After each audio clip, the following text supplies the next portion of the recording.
Assalamu alaikum dear students. I hope you all are in good health. In our previous lesson, we discussed about the introduction to physics and physical and non-physical quantities. Today, we are going to learn about the types of physical quantities and measurement. At the end of this lesson, you all will be able to differentiate between base and derived physical quantities, define measurement and identify its parts, and describe the importance of standard unit for measurement. Start our today's lesson. In our previous class, we discussed about the physical quantities, and now we are going to learn about types of physical quantities. There are basically two types of physical quantities, like base physical quantities and derived physical quantities.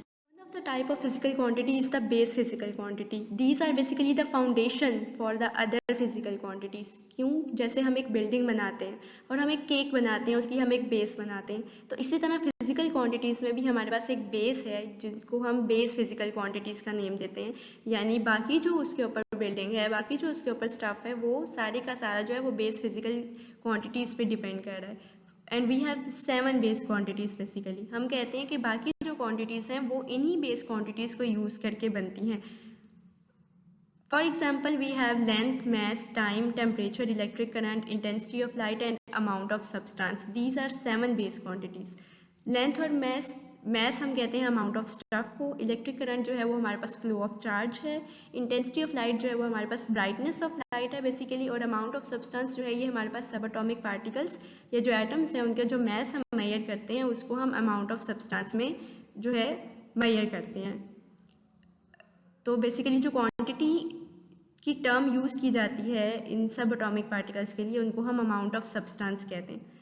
Next we have derived physical quantities. Derived physical quantities are those quantities which are expressed in terms of base quantities. यानी अब वो quantities आ गई हैं जो basically बनी है हमारे पास base quantities से। फॉर एग्जाम्पल वी से स्पीड जो है इसको स्पीड हम कहते हैं the distance covered in unit time, यानी एक सेकेंड में फॉर एग्जाम्पल आपने कितना डिस्टेंस जो है वो कवर किया है या कितनी लेंथ कवर की है, इसको हम स्पीड कहते हैं। तो अगर हम देखें तो स्पीड में हमारे पास डिस्टेंस और टाइम आ रहा है और डिस्टेंस और टाइम डिवाइड हो रहा है, तो हमारे पास जो डिराइव फिजिकल क्वांटिटीज़ बनती हैं वो बेसिकली किसी भी दो या दो से ज़्यादा बेस क्वांटिटीज़ को मल्टीप्लाई या डिवाइड करके बनती हैं। For example in this case you can see speed जो है ये डिस्टेंस और टाइम पे डिपेंड कर रहा है, और डिस्टेंस जो है वो हमने कहा कि ये लेंथ है बेसिकली। तो लेंथ और टाइम को डिवाइड कर देंगे तो हमारे पास एक न्यू क्वांटिटी बन जाएगी जिसको हम कहेंगे स्पीड, और speed is a derive quantity. Why? Because it is derive from the two base quantities distance and time. Similarly area depends on length, यानी अगर हम लेंथ और ब्रेथ को मल्टीप्लाई कर दें तो हमारे पास एक न्यू क्वांटिटी आ जाती है एरिया। इसी तरह वॉल्यूम है, लेंथ, ब्रेथ और हाइट, इसमें भी 3 लेंथ्स हैं, ये मल्टीप्लाई हो रही है, ये वॉल्यूम बना रही है। इसी तरह डेंसिटी है, मैस और वॉल्यूम पे डिपेंड करती है, और मैस एक बेस क्वांटिटी है और वॉल्यूम जो है ये एक डिराइव है जो कि हमने देखा कि ये भी बेस से ही निकली है, यानी वॉल्यूम में हमारे पास लेंथ आ रही है। इसी तरह इलेक्ट्रिक चार्ज है, इलेक्ट्रिक चार्ज में हमारे पास करंट और टाइम आता है, यानी अगर जितनी करंट जो है वो फ्लो हुई है 1 मिनट या 1 सेकंड के अंदर, उसको हम कहते हैं electric charge. So this is all about basically base physical quantities and derive physical quantities. Is the measurement basically क्या है? It is a process in which we are comparing an unknown value with a standard और with a standard quantity. यानी for example इसकी example हम इस तरह से समझते हैं इसके कॉन्सेप्ट को कि हम किसी शॉप पर जाएं और हमने जो है वो कोई फ्रूट्स खरीदने हैं या कोई वेजिटेबल्स खरीदनी है, तो अल्टीमेटली हम उनको कोई क्वांटिटी बताएंगे कि हमें इतने केजीज़ में चाहिए। तो अब वो पर्सन जो शॉपकीपर है वो किस तरह से हमें मेजर करके देता है उस चीज़ को। अब यहाँ पे मेजरमेंट आ रही है बेसिकली। तो वो मेजरमेंट कैसे होती है कि उनके पास एक जो है वो बर्तन होता है जिसके अंदर वो उस मैस को रखते हैं, और एक साइड पे उनके पास जो है वो वेट्स होते हैं केजीज़ के अंदर जिसको वो रखते हैं। तो वो जो केजीज़ के अंदर जो उनके पास जो साइजेस होते हैं उनको यूज़ करते हैं वो मेजर करने के लिए। तो ये जो होल प्रोसेस होता है कि जिसमें एक अननोन मैस को, यानी जो फ्रूट्स का मैस है वो अननोन है, और जब आप ये देखें कि जो आपने फ्रूट रखा है उस बर्तन के अंदर वो कितना उसका जो है वो मैस मेजर हुआ है, तो उसके लिए हम जो स्टैंडर्ड यूज़ करते हैं बेसिकली लाइक किलोग्राम यूज़ कर रहे हैं या मीटर यूज़ कर रहे हैं, तो इस होल प्रोसेस को हम कहते हैं मेजरमेंट। फॉर एग्जांपल मैं कहूँ कि अगर हमने लेंथ मेजर करनी है तो उसके लिए हमारा जो स्टैंडर्ड है वो मीटर होगा। अगर हमने मैस मेजर करना है तो उसके लिए हम किलोग्राम को यूज़ करेंगे। अगर हमने टाइम मेजर करना है तो उसके लिए हम सेकेंड्स को यूज़ करेंगे। We can also use minutes and hours, लेकिन जो इंटरनेशनल स्टैंडर्ड है टाइम को मेजर करने के लिए वो सेकेंड्स है। इसी तरह अगर हम बात करें पास्ट में, तो पास्ट में जो लोग थे they were using the non standard methods. Non standard methods कौन से थे? Like they were using their hands और फुट। अक्सर हम अपनी करंट लाइफ में भी अगर देखें, डेली रूटीन में भी अक्सर हम चीज़ों को जो है वो अपने हाथों से जो है वो मेजर कर लेते हैं कि अप्रॉक्सीमेट करने के लिए कि इसका जो मैस है या लेंथ है वो इतनी होगी, लेकिन इससे हमें कोई एक्यूरेट रिजल्ट नहीं मिलता क्योंकि जो रीडिंग है वो हर पर्सन की डिफरेंट होगी। Why? Because they have different sizes of their hand and foot. तो पास्ट में जो कन्फ्यूजन कॉज होती थी वो इसी वजह से होती थी कि लोगों के हाथ और पाँव के साइज़ डिफरेंट होते थे, जिसकी वजह से जो मेजरमेंट वो करते थे वो भी एक दूसरे से डिफरेंट होती थी। तो अल्टीमेटली जो रिजल्ट्स थे वो भी डिफरेंट होते थे और वो इनएक्यूरेट होते थे, क्योंकि रिजल्ट तो सेम होना चाहिए, यूनिफॉर्म होना चाहिए। तो इसीलिए यहाँ पे एक ज़रूरत थी, there was a need of a standard so that the measurement by any person may result the same. यानी अगर आपने 2 to 3 मैंगोज लिए हैं तो उसको जो आपकी मेजरमेंट है वो आपकी सेम आनी चाहिए, चाहे कोई भी पर्सन उसको मेजर करे, ठीक है। तो उसके लिए हमें ज़रूरत है कि हम एक स्टैंडर्ड को रखें, और उसी स्टैंडर्ड को जो है वो नाम दिया जाता है यूनिट का। Next we have two parts of measurement basically. One is the number and the one is the unit. For example, अगर मैंने एक नोटबुक की या बुक की लेंथ मेजर करनी है और मैं कहूँ कि मेजरमेंट करने के बाद जो वो मेजरमेंट मेरे पास रिकॉर्ड हुई है वो है 5 मीटर, तो इसमें अब जो 5 है बेसिकली वो 5 डिनोट करा है नंबर को या न्यूमेरिकल वैल्यू को, या इसको हम मैग्नीट्यूड भी कहते हैं। और जो मीटर है ये बेसिकली क्या है? ये यूनिट है, यानी वो स्टैंडर्ड जिसमें मैंने उसकी लेंथ को मेजर किया। इसी तरह जो मैस है उसको हम केजीज में मेजर करेंगे। तो अगर हम यूनिट नहीं लगाते फॉर एग्जांपल किसी के साथ, यानी मैं कह दूं कि ये नोटबुक की जो लेंथ है वो हमारे पास 5 है, लेकिन 5 कितनी 5 है? मिलीमीटर है, सेंटीमीटर है, मीटर है, कितनी है? तो विदाउट यूनिट हम कहेंगे कि हमारी जो मेजरमेंट है वो बिल्कुल मीनिंगलेस है, नंबर के बगैर भी और यूनिट के बगैर भी। तो ये दोनों जो है वो एक इम्पॉर्टेंट पार्ट्स हैं एक मेजरमेंट को डिफाइन करने के लिए। Next we have the importance of measurement और इम्पॉर्टेंस ऑफ स्टैंडर्ड यूनिट। अगर हम बात करें स्टैंडर्ड यूनिट की, तो स्टार्टिंग पे हमने कहा कि in the previous time the people were using the non standard methods. तो वो जो नॉन स्टैंडर्ड मेथड्स वो यूज़ करते थे, ultimately there was a need of a standard unit ताकि जो मेजरमेंट है वो सबकी सेम हो।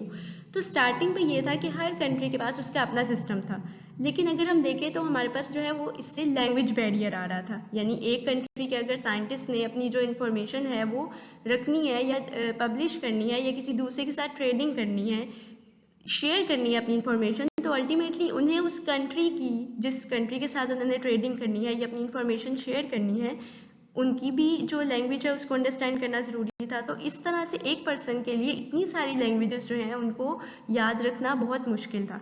तो it was also creating a problem कि लोग जो हैं वो डिफरेंट कंट्रीज से थे और उनको जो है वो इन्फॉर्मेशन शेयर करने में, इवन ट्रेडिंग करने में मुश्किल थी। यानी अगर यहाँ पे हम मीटर फॉर एग्जांपल यूज़ कर रहे हैं, लेकिन किसी और कंट्री में वो किलोमीटर के अंदर इक्वल जो है वो उसके इक्वल आ रहा है, जैसे कि हमारे पास करेंसी के चेंजेस होते हैं, तो it is a great barrier.